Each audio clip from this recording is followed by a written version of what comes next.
Good morning, it's James. I do hope and pray this message finds you and your loved ones peaceful, thriving, and well. Thank you for your time. Thank you for your energy. I'm deeply grateful to have the honor and the blessing of laying eyes on you today. And I am so grateful for you.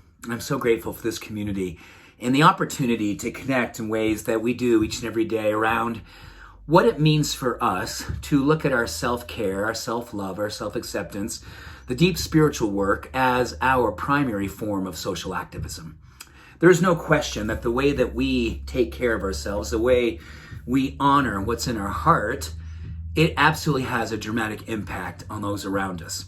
And I think one of the things that I've been thinking about more and more these days is, I'm often accused of being an optimist. And sometimes I'm accused to such a degree, people go, listen, don't you look around the world and see what's happening? And how can you be optimistic? How can you bring into the treehouse each and every day and create a community that really is all about the power of love, the power of acceptance, the power of inclusion, the power of belonging to something that allows us to really fully understand why I do believe we need to lean in right now with all of our hearts. This study is about the power of leaning in, but also what it does for us in relationship to helping us to be on the planet longer and stronger and really having dramatic impact in the world around us. This is a study that came out of Harvard, and it was really focused on chronic I'm just trying to get this out. It's on chronic inflammation and how certain personality traits actually help to lower inflammation.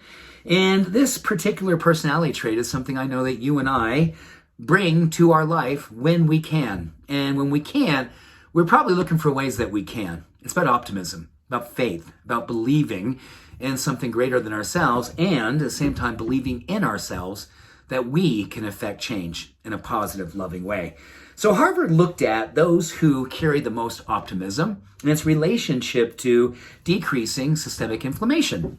What they basically found out, they looked at certain traits of people and how that correlated with optimism, and then connected it to levels of interleukin-6 and C-reactive protein, a few other markers for inflammation. Here's what they found out.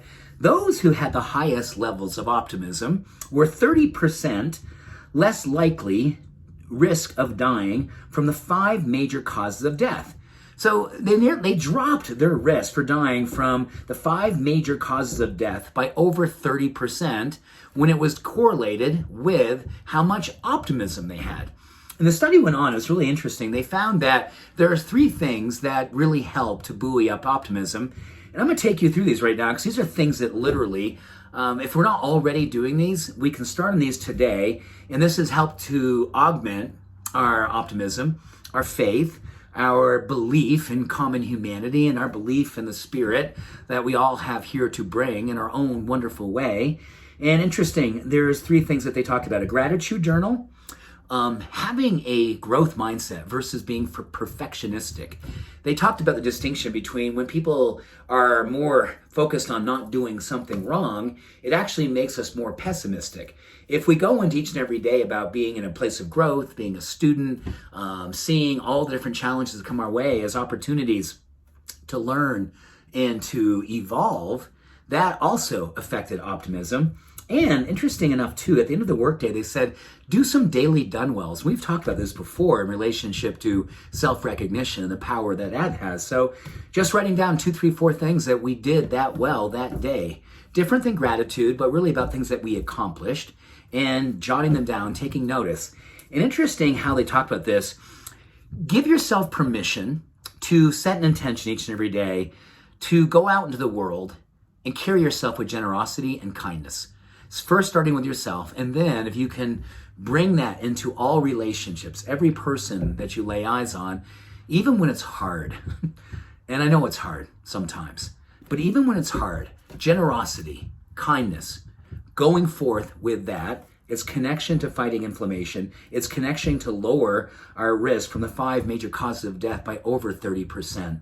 And why not feel a sense of belief, faith, hope, and optimism, especially in times like these? Thank you for being you. Much love. Every blessing. Bye for now.